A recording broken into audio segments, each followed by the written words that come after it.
दोस्तों कहते हैं कि ऊपर वाला जब भी देता है छप्पर फाड़ कर देता है। तो आज की कहानी कुछ ऐसी ही है कि जब एक मामूली सा लड़का रात के 11 बजे दिल्ली के अंदर एक फ्लैट के अंदर खाना लेकर जाता है, क्योंकि वो फूड डिलीवरी बॉय का काम करता था। लेकिन जब फ्लैट में जाता है वहां पर उसकी मुलाकात एक 26-27 साल की नौजवान महिला से होती है और उसके बाद कुछ ऐसा होता है कि वो उसे अपने घर में बुला लेती है और फिर दोस्तों जो भी कुछ होता है इसकी कल्पना भी नहीं की जा सकती। दोस्तों एक शानदार कहानी, दिल को छू लेने वाली कहानी है। आइए जानते हैं पूरी कहानी इस वीडियो में। लेकिन वीडियो में आगे बढ़ने से पहले बस वही रिक्वेस्ट, वीडियो को लाइक कर दीजिए, चैनल को भी सब्सक्राइब कर लीजिए ताकि मेरा हौसला बढ़ता रहे। दोस्तों ये कहानी है दिल्ली के कनॉट प्लेस की एक लड़का जिसका नाम राहुल होता है। उत्तर प्रदेश के अमरोहा का रहने वाला था। वो पिछले 4-5 सालों से दिल्ली के अंदर काम कर रहा था, लेकिन कहीं उसे कोई काम जमा नहीं। कितनी रातें वो भूखे पेट रहकर गुजारा, कभी सड़क पर सोया, कहीं 2-4 महीने काम किया, कभी रिक्शा चलाया। सारा कुछ करते करते आखिरकार उसे जोमेटो में काम करने का मौका मिलता है, फूड डिलीवरी बॉय का। और फिर ये काम उसे अच्छा लगने लगा। पिछले 1 साल से ये वही काम कर रहा था कि 11 अप्रैल 2023 की रात को 11 बजे का ये समय था कि जब वो कनॉट प्लेस के अंदर एक फ्लैट के अंदर जाता है। वहां से कोई महिला खाना ऑर्डर कर रखी थी। एक महंगे रेस्टोरेंट से करीब 1500 रुपए का डिनर होता है। जब वो लेकर उस फ्लैट पर जाता है और डोरबेल बजाता है तो महिला जो है दरवाजा जैसे खोलती है। उस महिला का नाम संजना होता है, लड़के का नाम राहुल होता है।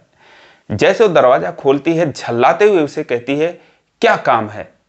वो भूल जाती है कि उसने खाना ऑर्डर किया था और ये लड़का खाना लेकर आया है। राहुल की उम्र करीब 27-28 साल की हो चुकी थी।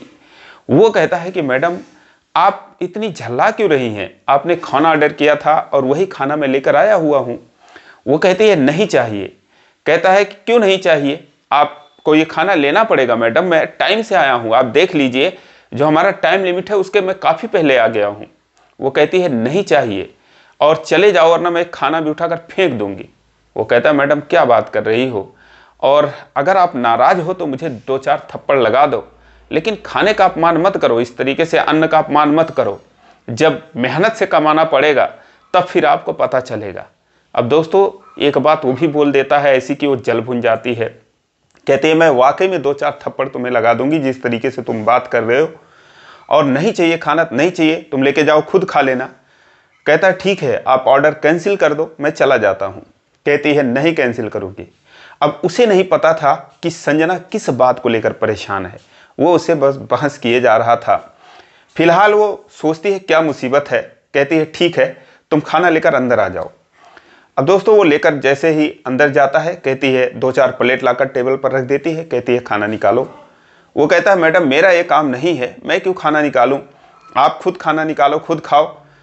उसके बाद वो कहती है कि अभी तुम कह रहे थे ना कि अन्य देवता का अपमान मत करो, तुम्हें बड़ा गुस्सा आ गया था तो मैं अकेले नहीं खा पाऊंगी, मुझे फेंकना ही पड़ेगा, तो तुम भी खा लो। अब फिर दोस्तों वो खाना निकालता है। वहां पर बैठकर ये दोनों खाना खाते हैं। लेकिन राहुल को बड़ा अजीब लग रहा था, ऐसा पहली बार उसके साथ हो रहा था। और जो संजना थी वो परेशान लग रही थी, बड़बड़ाए जा रही थी, इधर उधर फोन लगा रही थी, खाने में ही व्हाट्सएप पर मैसेज कर रही थी। इसे रहा नहीं जाता, वो पूछ लेता है, कहता है कि मैडम क्या हुआ, आप कुछ परेशान है क्या। वो कहती है कि हाँ मैं परेशान हूँ। कहता है क्या बात है, अगर आप मुझे बता सकती हैं तो कहती है ठीक है।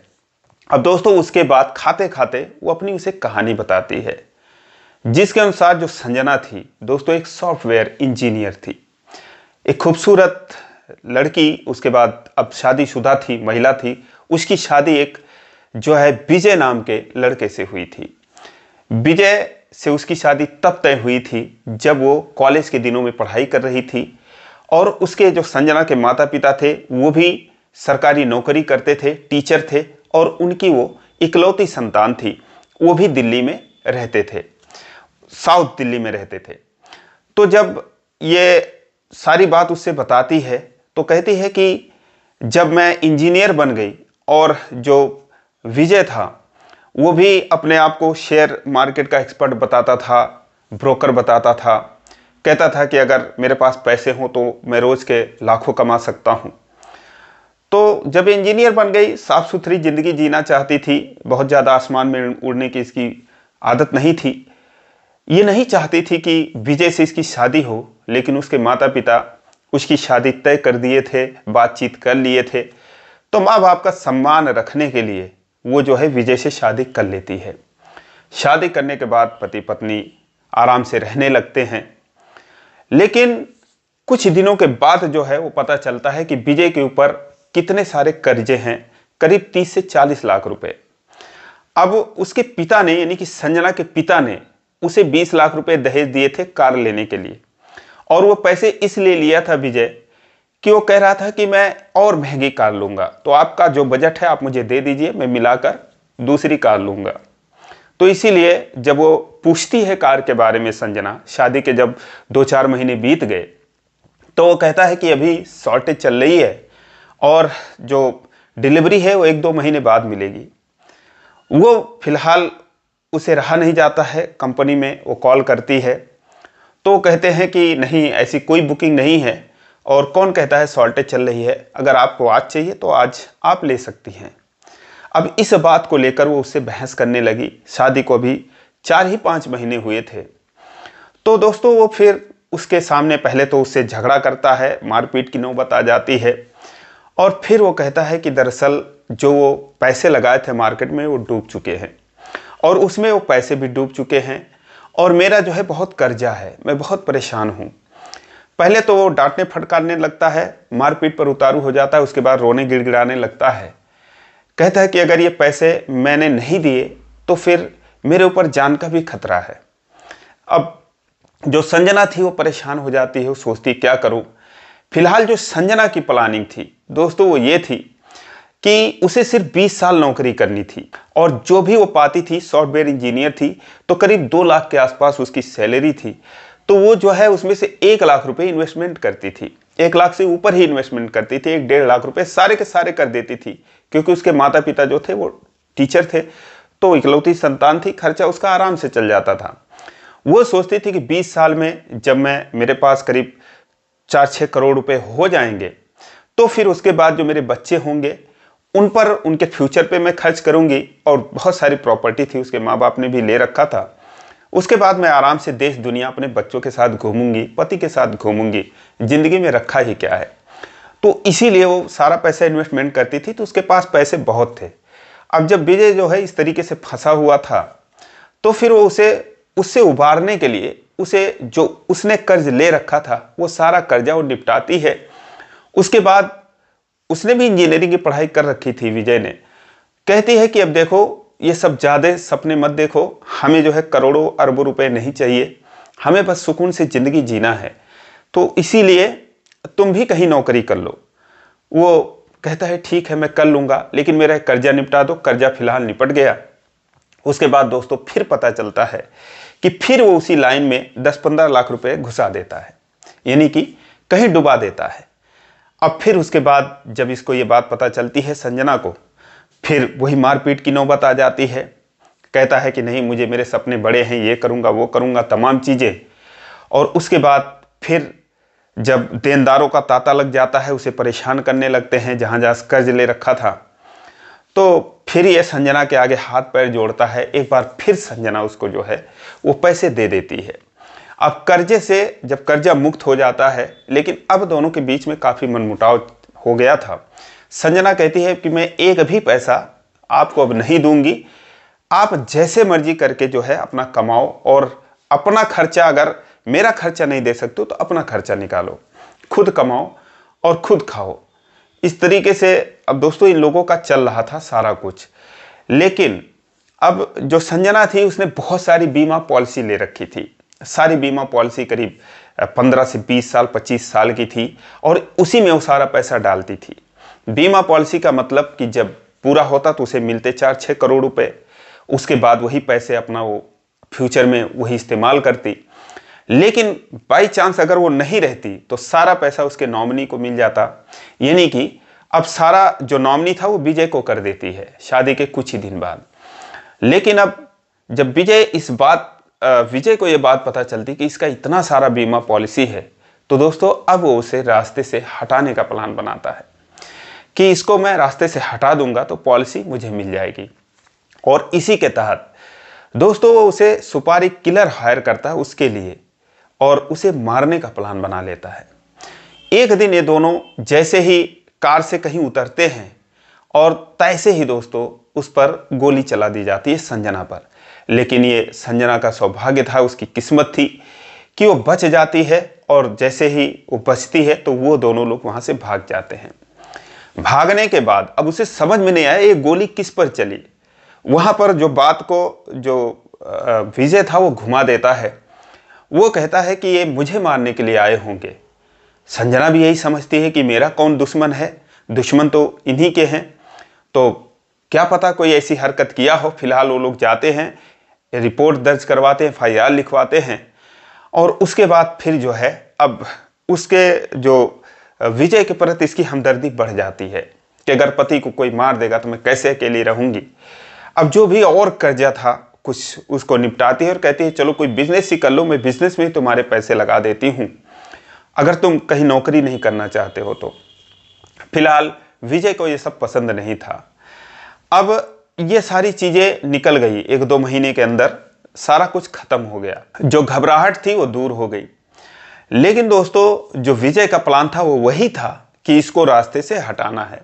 और फिर उसके बाद मेरठ से 2 शूटरों को हायर किया, एक का नाम जावेद होता है और एक का नाम मुरारी होता है। ये दोनों मिलकर जो है इन दोनों से मिलता है और 1 लाख रुपए में सौदा तय करता है कि 50,000 पहले मिलेंगे, 50,000 काम होने के बाद। और अब की बार दोस्तों चूकने की कोई गुंजाइश नहीं थी।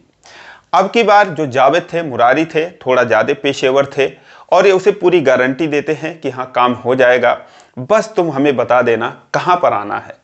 दोस्तों वो कहते हैं कि भीड़ भाड़ वाला इलाका चुनना कि जहाँ पर मारेंगे अफरा तफरी मच जाएगी और इसी बीच में हम लोग भाग लेंगे। फिलहाल एक बिजी रेस्टोरेंट जो कि साउथ दिल्ली में था, तो वहाँ पर वो कहता है कि ठीक है यहीं पर जो है काम किया जाएगा। वो संजना से कहता है कि चलो कहीं घूमते हैं, टहलते हैं यार, कहीं बाहर खाना खा कर आते हैं।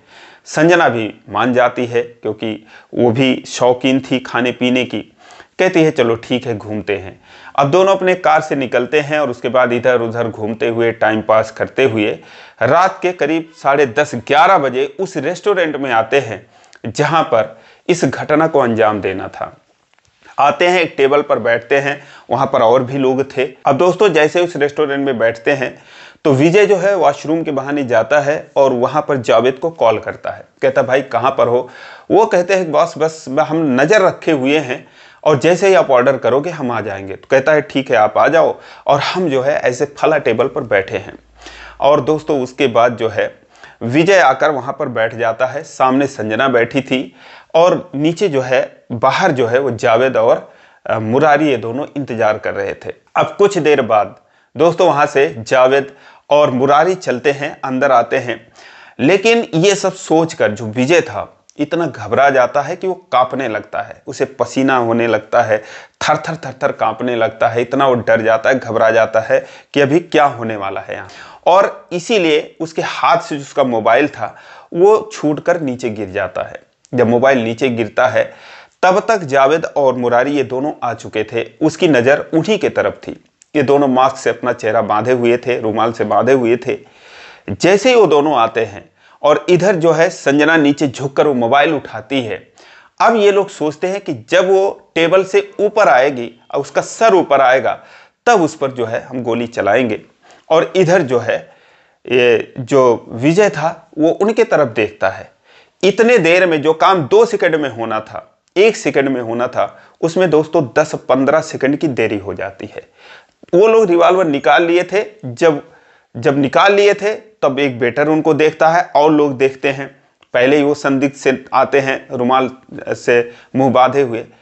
जब ये दोनों रिवॉल्वर देखते हैं, दोनों के हाथ में, मुरारी और जावेद दोनों के हाथ में था, तो फिर दोस्तों फिर अफरा तफरी मच जाती है, चीख पुकार मच जाती है। उसके बाद एक वेटर उनकी तरफ दौड़ता है। अब सारे लोग इधर उधर खड़े हो जाते हैं, भागने लगते हैं और फिर ये लोग जो है वहां से भाग निकलते हैं। दोनों बिना फायर किए वहां से चले जाते हैं। नीचे उनकी बाइक खड़ी थी बाहर, वहां से जो है वो निकल लेते हैं। अब जब निकल लेते हैं तो फिर ये हुआ कि जो विजय था कहता है कि फिर मुझे मारने आए थे, लेकिन जितने चश्मदीद थे वहां पर, जो लोग देख रहे थे, वो कह रहे थे भाई तुम्हें नहीं मारने आए थे, तुम्हारी पत्नी को मारने आए थे वो लोग, क्योंकि अगर तुम्हें मारना होता तो तुम तो सीधे बैठे, तुम्हें मार दिए होते। पत्नी के जो है वहां से निकलने का इंतजार कर रहे थे कि टेबल के नीचे से जैसे ही वो सीधी होगी वैसे उसको मारेंगे, तो शायद तुम्हारी पत्नी को मारने आए थे। अब इस बात को वो कहता रहा, नहीं नहीं मुझे आए होंगे मारने। लेकिन अब दोस्तों फिलहाल ये मामला इतना तूल पकड़ लेता है कि रेस्टोरेंट का जो मालिक था और ये दोनों लोग, सारे लोग जाते हैं थाने में। एक आध चश्मदीद भी वहां से बुलाए जाते हैं, बेटर वगैरह। सारे लोग कहते हैं कि हाँ शायद वो इसके पत्नी को मारने के लिए आए थे। उसके बाद पुलिस पूछताछ करती है सारा कुछ, और ये भी पता चलता है कि पहले भी इन पर एक बार हमला हो चुका है, कुछ पता नहीं चलता। और फिर ये लोग अब जब अपने घर पे जाते हैं, कनॉट प्लेस अपने फ्लैट पर जाते हैं, तो जो संजना की हमदर्दी है अब वो थोड़ा शक में बदल जाती है, और फिलहाल वो सोचती है क्या हो रहा है समझ में नहीं आ रहा है। और यही सब बात हो रही थी। इधर जो है पुलिस अब इन्वेस्टिगेशन में लगी थी, लेकिन तभी उनका जो सीसीटीवी फुटेज था वहाँ से पता करते करते, उनके बाइक को ट्रेस करते करते, बिना नंबर प्लेट की वो बाइक थी, तो उसको सीसीटीवी फुटेज में देखते देखते एक जो है गुटके की दुकान पर वो जाता है, वहाँ पर गुटखा लेता है। अब पुलिस जो है उस दुकान वाले से पूछती है कि दो लोग फला दिन आए थे और ऐसे गुटखा ले रहे थे, तो वो कहता है कि हाँ ऐसे आधार कार्ड उनका दोस्तों वो गिर गया था जावेद का, क्योंकि जब पैसे निकाला था तो वहाँ पर उसका आधार कार्ड गिर जाता है। और उसके बाद कहता हाँ ये आधार कार्ड तो गिरा था, क्या पता आप देखो किसी का गिरा था। जब वो उसको देखती है तो मेरठ का उस पर एड्रेस था, और फिर दोस्तों वो उस तक पहुँचती है। और इधर जो है जो संजना थी और जो ये था विजय थे, ये दोनों फ्लैट पर रहने लगते हैं और उसी तरीके से अपना गुजारा करने लगते हैं। तभी वो रात आती है। इसी दिन ये दोनों फ्लैट पर थे और वो खाना ऑर्डर करती है। जब खाना ऑर्डर करती है तो ये डिलीवरी बॉय राहुल था, इसके मोबाइल पर आता है मैसेज, और फिर ये जाता है वहाँ खाना पैक करवाता है डिनर, और उसके बाद उस फ्लैट के लिए निकलता है। लेकिन जब वो खाना ऑर्डर कर चुकी थी तभी दोस्तों वहाँ पर पुलिस वाले आ जाते हैं, और आने के बाद दोस्तों जो विजय था उसे अपने हिरासत में लेते हैं।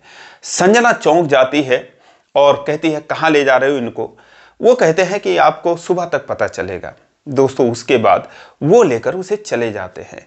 लेकिन एक कांस्टेबल था जिसकी संजना से बातचीत होती थी, और इस केस के बारे में कांस्टेबल जो है संजना को फोन कर देता है उसके जाने के बाद कि घबराओ मत, जो असली तुम्हें मारना चाहता था, हमला तुम्हारे ही ऊपर हो रहा था, उसका मास्टरमाइंड यही तुम्हारा पति है।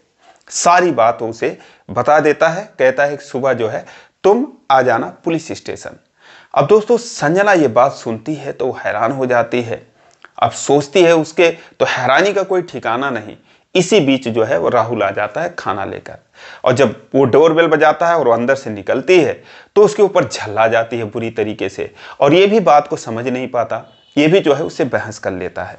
जब ये बात सारी कहानी अब वो राहुल से कहती है, राहुल सुनता है तो वो भी बड़ा हैरान हो जाता है। कहता है कि मैडम अब मुझे पता नहीं था, पर मुझे माफ़ कर दीजिए, मैं आपसे सॉरी बोलता हूँ कि आप इतनी परेशान हैं, मैंने आपसे बहस कर ली। वो भी कहती है कि मुझे भी माफ़ कर दो, मैंने भी तुम्हें मारने वारने की बात कही। उसके बाद अब वो उसके जो माता पिता थे वो उतनी रात को आ नहीं सकते थे। वो कहती है कि उसे जो अब राहुल था वो काफ़ी सज्जन लगा था, सीधा लगा था। कहती है कि मुझे बहुत घबराहट हो रही है, बहुत बेचैनी हो रही है, बहुत डर लग रहा है, तो एक काम करो, आप जो है अगर रुक सकते हो तो यहीं पर रुक जाओ मेरे फ्लैट पर, रात को पूरी रात रुक जाओ, सुबह चले जाना। वो कहता है कि मैडम ठीक है मैं रुक जाता हूँ। उसके बाद एक कमरे में वो सो जाता है, 2 BHK का फ्लैट था, और एक में जो है संजना सो जाती है। सुबह होते ही उसके माता पिता आते हैं, क्योंकि वो अपने माता पिता कॉल कर चुकी थी। उसके बाद अब थाने में जाती है। सारा दिन जो है ये उन लोगों के साथ ही रहा एक हिसाब से, ताकि उसको भरोसा रहे, थोड़ा उसको हिम्मत मिले कि हाँ कोई जो मर्द है, कोई जेंट्स है जो उसके साथ है, ज़रूरत पड़ने पर जो है वो थोड़ी उनकी मदद भी कर सकता है। फिलहाल उस दिन वो साथ में रहे, थाने में गई, पूरा रिपोर्ट वगैरह वहाँ पर बयान दी, और लोगों को बुलाया गया। इस केस में जो है कुछ दिन लग गए, कुछ महीने लग गए और अंत में पता चला कि हाँ जो है वो जो पहली बार भी उसने हमला करवाया था उसका भी वो जो विजय था उसने पुलिस के सामने कबूलनामा किया कि हाँ मैं ऐसे ऐसे बीमा के पैसे हथियाने के लिए पाने के लिए और मैंने ही ये सारा कुछ किया था। फिलहाल उसे जेल में डाल देते हैं। अब इधर जो संजना थी और जो राहुल था दोस्तों, ये बार बार राहुल को फ़ोन करती जब भी फ्री होती या उबती। हालांकि उसकी जो नौकरी थी इंजीनियरिंग की, सॉफ्टवेयर इंजीनियर थी, वो अपना करती है और ये अपना जोमेटो में काम करता है। लेकिन इन दोनों की मित्रता हो गई, एक हिसाब से दोस्ती हो गई। वो उसे जब भी बोर होती या जब भी एक दिन की छुट्टी होती तो उसे कॉल करके बुला लेती और उसके बाद ये दोनों घूमते टहलते, उससे जानने समझ, क्योंकि उसकी बातें बड़ी अच्छी लगती थी। गांव का बंदा था, सीधा साधा आदमी था, भोला आदमी था, अपने संघर्षों की कहानी उससे कहता था तो उसे बड़ा अच्छा लगता था ये सारी चीज़ें। और धीरे धीरे करके दोस्तों जब 2-4 महीने और बीत गए, इन दोनों में बातचीत हुई तो फिर एक दिन जो है उसने अपने प्यार का इजहार कर दिया। संजना ने कहा कि मैं तुमसे प्यार करती हूँ। अब जैसे ये सुनता है तो वो हैरान हो जाता, कहता मैडम आप क्या बात कर रहे हो, मैं मामूली सा काम करने वाला मुश्किल से 15-16 हज़ार रुपये महीने में बचा पाता हूँ। तो कहती है इससे क्या होता है, और ये बात और है कि मैं शादीशुदा हूँ शायद तुम इसीलिए। लेकिन राहुल कहता है नहीं मैडम ऐसी बात नहीं है। फिलहाल अब दोनों दोस्तों, अब उसे भी संजना से प्यार हो जाता है, दोनों बातचीत करते हैं, माँ बाप से अपनी बात करते हैं तो उसके माता पिता इस फेवर में नहीं होते। संजना के जो माता पिता थे कहते अरे कोई शुद्ध लड़का हम ढूंढ देंगे तुम्हारे लिए। लेकिन दोस्तों अब वो अपने दोस्तों से भी राहुल को मिलवा चुकी थी, अपने जानकारों से मिलवा चुकी थी कि हाँ देखो ये कैसा है, इसको समझने की कोशिश करो। सबको ही वो अच्छा लग रहा था, बहुत प्यारा था। फिलहाल सब लोग उसके माता पिता को भी समझाते हैं कि नहीं अंकल आंटी अच्छा लड़का है, कोई बात नहीं, संजना तो कमा ही रही, वो भी कमा रहा है, अच्छा है, दिल का अच्छा होना चाहिए। और फिर दोस्तों इस तरीके से उनके रिश्ते को संजना के माता पिता मंजूरी देते और दोस्तों फिर 20 जून 2025 को संजना और राहुल दोनों शादी करते हैं। आज ये दोनों बहुत खुश हैं और बहुत ही शानदार लाइफ एंजॉय कर रहे हैं। तो दोस्तों ये रही कहानी, आपकी इस पर क्या राय है कमेंट करके जरूर बताएं। इसी प्रकार की कहानियों के लिए चैनल को सब्सक्राइब करें, वीडियो को लाइक नहीं किया अभी तक तो लाइक कर दीजिए। फिर मिलेंगे अगले वीडियो में, तब तक के लिए जय हिंद।